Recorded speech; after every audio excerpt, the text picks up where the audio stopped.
E aí, pessoal, vamos começar mais um episódio do podcast Os Sócios, episódio número 114. Estou aqui, como sempre, com Malu Perini, rosto do podcast, minha esposa. Olá, pessoal. Sejam bem-vindos a mais um episódio. Sobre o que falaremos hoje, Boludinha? Hoje nós viemos para um lugar novo justamente para falar com um convidado ilustre, uma pessoa que já esteve aqui com a gente, né? Não aqui, obviamente, ela tá sempre aqui, mas uma pessoa que já esteve no podcast de Sócios e o Barsi, que é um novo convidado. Exatamente. Então, estamos aqui pela segunda vez com Louise Barsi, embaixadora da metodologia Barsi, economista, analista CNPI, investidora da Bolsa de Valores desde os 14 anos, trabalha em corretora desde os 17 e é sócia fundadora da GF.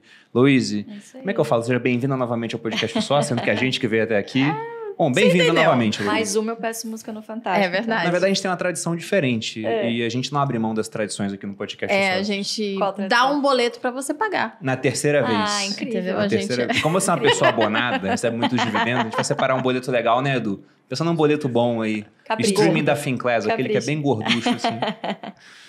E estamos também pela primeira vez com Luiz Barsi, maior investidor pessoa física do Brasil, economista, advogado de formação, já foi engraxate, já vendeu balas no cinema, trabalha desde os 6 anos e hoje é conselheiro de diversas empresas, sendo autor do estudo Ações Garantem o Futuro, publicado na década de 70 e perpetuado até hoje por meio do ensino do método Barsi pela AGF. Luiz Barsi, bem-vindo ao podcast Os Sócios. Muito bom, fico muito prazer em participar e à disposição para o que vocês quiserem saber. E que esteja no meu alcance, é claro, né? Bom, vamos bater um papo aqui, mas antes de começar o podcast, eu quero lembrar também sobre a abertura da segunda turma do MBA do Método Barsi. Lá você vai conhecer a estratégia que o Barsi usou para ir de engraxate a bilionário na Bolsa e teremos várias aulas magnas gratuitas, começando no dia 23 de janeiro, onde nós teremos lá Luiz Barsi, a mágica dos dividendos, dia 25/1 depois, falando sobre como é impossível perder dinheiro com ações, desde que você invista de uma certa maneira. Dia 27/1, como o Barsi ganhou uma fortuna com uma operação no Santander. 30/1, aprender a investir em ações como um profissional. E com isso você vai aprender em primeira mão a estratégia que o Barsi usou para ganhar, no ano de 2021, mais de R$1 milhão por dia em dividendos. Foi isso? Sim. 2021? E sim. 2022, você já fez essa conta de quanto foi? Não, eu ainda não fiz a conta, mas não é menos do que isso. Mais do que 1 milhão, então? Eu não fiz a conta ainda. Foi 1.015 milhão. Pode ser que tenha algumas números que tenham mudado depois do milhão. 1.014 milhão. Eu não fiz a conta porque ainda não recebi. Eu não fico fazendo diariamente quando recebe. No fim do ano eu junto tudo e vê o bolo e divide para ver quanto é que deu. Exatamente. Imposto de renda, né? Na hora que vai preencher a declaração. É na hora triste, né? Que a gente tem que declarar tudo lá. Eu já acho legal. Veja bem, dividendo não paga imposto, se é que você não sabe. É verdade. É verdade. Que beleza. Pelo menos por enquanto, né? Eu já acho legal na declaração de imposto de renda, quando você lança lá os dividendos, ele te avisa, olha, tem mais de 5 milhões aqui. Tem certeza? Ele avisa, né? Tem certeza que tem 5 milhões aqui não é de dividendos que ele coloca, mas de renda que não vai ser tributada. Então o programa já avisa. Será que tem avisos secretos para quem tem 300 milhões? Né? Não sei. Não tem. A única coisa que você, para poder declarar o seu imposto de renda, você precisa ter aquele certificado digital. É verdade. Senão você não consegue. A gente já mandou atrasado uma vez. Primeira vez que aconteceu. O que é uma coisa que isso não deveria ter, né? Porque... É uma burocracia a mais que eles colocaram. É um papaníquel. O certificado digital é um papaníquel. Porque para você obter o certificado digital, você tem que levar a carteira de identidade, tirar a foto, colocar o dedo e assinar. Pronto. A carteira de identidade não é respeitada pelo imposto de renda. Tem que ser o certificado digital, que é feito por alguém que não é oficial, não é isso? É um negócio meio estranho. Esse país aqui é um país maravilhoso. Tá Jabuticabas brasileiras. Maravilhoso. É papaníquel. Mas para quem quiser mais informações sobre como vai funcionar o MBA, também ter acesso a esse conteúdo que vai ser disponibilizado através de aulas gratuitas, nós temos um link aqui na descrição, vai aparecer um QR Code na tela, onde você pode se inscrever gratuitamente e ficar por dentro dessa segunda turma, sendo que a primeira turma foi um estouro. Foram milhares de inscrições, o pessoal está fazendo MBA, né? Porque tem uma duração mais longa, tanto para trabalhar no mercado financeiro com isso, quanto também para trabalhar para si mesmo através da composição de uma carteira de ações com intuitos previdenciários. Então, não fique de fora. E agora entrando na pauta. Você já falou bastante sobre a sua história, a gente estava comentando isso aqui antes do podcast, mas eu queria fazer uma simples pergunta sobre isso, porque você começou, como a gente colocou no resumo, trabalhando muito novo, você foi engraxate, vendeu balas no cinema, ficou órfão também, extremamente novo. Eu já li que sua mãe, inclusive, ela chegou a ser expulsa, né, pelo sogro, depois que o seu pai faleceu. Ela foi convidada a sair, né? Convidada a se retirar. Aumentaram o aluguel para um pejorativo. E como que você se interessou por Bolsa de Valores em uma época também onde a informação não estava dispersa como está hoje, onde simplesmente todo mundo vê vídeo na internet, pessoas que já tiveram sucesso. Era um outro Brasil. Como é que foi esse começo?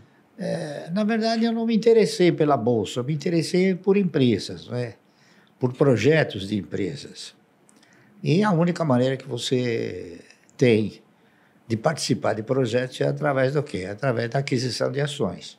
E aquisição de ações você é obrigado a fazê-lo na Bolsa. Então, a minha preocupação maior não foi a Bolsa, tá entendendo? Aliás, muitas vezes me perguntam, Márcio, o que você acha do mercado? Eu falo, eu não acho nada. Sabe por quê? Porque eu não tenho ações do mercado. Eu tenho ações de empresas. O que você acha da Bolsa? Eu não tenho ações da Bolsa, eu tenho ações de empresas. Então, se você quiser debater sobre as empresas, sobre as quais eu tenho posições, a gente vai debater. Sobre o mercado é muito difícil, né? E quantos anos você tinha quando comprou a primeira ação? Olha, eu devia ter acho que uns 20 e pedrada. Quase 30, né? Mais maduro. Quase 30? Então, digamos... Não, 25, foi depois dos 25. Eu tinha 20... Eu tinha 27 para 28 anos. Eu não me lembro exatamente, porque, pô, eu estou com 84 tempo. anos, né? E eu não me lembro o dia, a hora, o momento, né? Eu me lembro que eu comprei, né? Você lembra mais ou menos o ano? Olha, foi por volta de 1967, foi um pouquinho antes. Já era o período do governo militar, então. Período militar. Porque o que eu acho interessante, né? A gente não vai colocar exatamente a idade, mas entre 25 e 30, pegando aqui o que a Louise falou, que de vez em quando eu recebo o pessoal perguntando se está muito tarde para começar. Nossa, estou com 30 anos, não comecei a investir em ações. O pessoal pega o exemplo, até o seu, por exemplo, que começou a investir com 14 anos, ou o Buffett, quando ele fala lá fora que comprou as primeiras ações com 10 anos, inclusive fala até que ele estava desperdiçando a vida antes. Então, lógico que começar antes é sempre muito melhor. Mas você não começou investindo logo de cara. Então, você trabalhou um tempo até descobrir sabe o investimento que em empresas. A maioria do cidadão brasileiro, ele desconhece o efeito multiplicador que existe em você adquirir ações. Então, ele desconhece a perspectiva de ganho que tem nas ações. Então, se ele começa com 30, ele já vai achar que ele está velho demais. Não está, entendendo? O ganho em ações é uma coisa que ele é imprevisível, entendeu? Então, você sendo bem orientado, não há dúvida nenhuma que você vai ganhar, você vai ser muito melhor beneficiado do que qualquer outra aplicação. E quando você começou a comprar essas primeiras ações, o intuito já era formar uma carteira que um dia seria responsável pela sua aposentadoria, pela sua previdência ou não? Eu pensei no seguinte, em 1970, 71, foi uma época em que a economia passou a exercitar uma forma mais real, não é isso? E, nessa ocasião, a maioria dos fundos de previdência privada começaram a quebrar. Então, inúmeros fundos que ainda hoje se comenta, né, que eram fundos particulares. Era Pereira Barreto, Providence, Montepio da Família Militar, GBOX, uma série deles, né? Então, eu comecei a ficar, assim, eu diria até preocupado, né? se os fundos de previdência privada quebraram, até que ponto uma previdência sustentada pelo Estado poderia me proporcionar uma renda mensal digna, não é isso? No futuro. Então, eu comecei a pensar no futuro. E, pensando no futuro, eu fui avaliando o quê? Fui avaliando as oportunidades que se ofereciam na época, não é isso? Que era a letra de câmbio, o RTM, a RTP, bônus rotativos, tinha uma série de aplicações, não é isso? E tinha também ações que você participava no projeto de empresas, não é isso? Então, eu fui fazendo avaliações e cheguei numa conclusão de que seria talvez um pouco difícil, não é isso? A Previdência proporcionar um retorno. Então, eu fui buscar uma outra fonte de previdência, uma outra fonte. Então, eu examinei inúmeras fontes. A RTM, o RTP, bônus, LC, tá certo? Contratos mercantis, enfim. Cheguei na conclusão que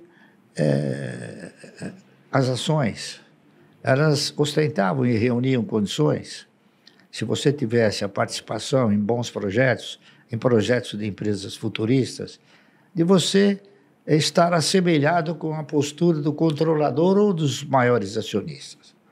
Então, eu comecei a fazer o quê? Um estudo mais profundo de algumas ações de empresas que pudessem garantir ao longo de um período, não é isso? Longo, essa condição, a condição de te proporcionar uma renda mensal. Então, eu comecei a analisar com bastante profundidade, não é isso? E acabei fazendo o trabalho daquela que eu interpretava ser a empresa que melhor poderia suprir um projeto de 30 anos. Por quê? Porque se você tinha que contribuir 30 anos para a Previdência, eu interpretei o seguinte: por que não comprar 1.000 ações por mês durante 30 anos? Não é isso? E foi o que eu fiz. Então, eu fiz um trabalho, né? Que recaiu sobre ações de uma empresa chamada Anderson Clayton. A Anderson Clayton é uma empresa que eu acho que vocês não conhecem, não sei se vocês conhecem. Não conheço. Não conheço. Mas ela produzia tudo que era Claybon, tá certo? Amendocrem, ela fazia óleo Claybon, né? Claybon é tipo margarina. aquela farinha, aquele negócio de margarina, engrossar, Claybon, né? também. Verdade, margarina. Minha avó usava no bolo. Margarina Claybon, ela fazia também um negócio chamado amendocrem. Se o cara faz que Claybon, é mais faz ou dar menos graxa pra parecido. veículo, que é muito parecido. Que é mais ou menos parecido com um negócio que se faz hoje, que eu esqueci o nome aí. Tipo pasta de amendoim, pasta de amêndoas, essas isso aí. coisas. Ela fazia tudo isso. Então, era uma empresa do setor de alimentos.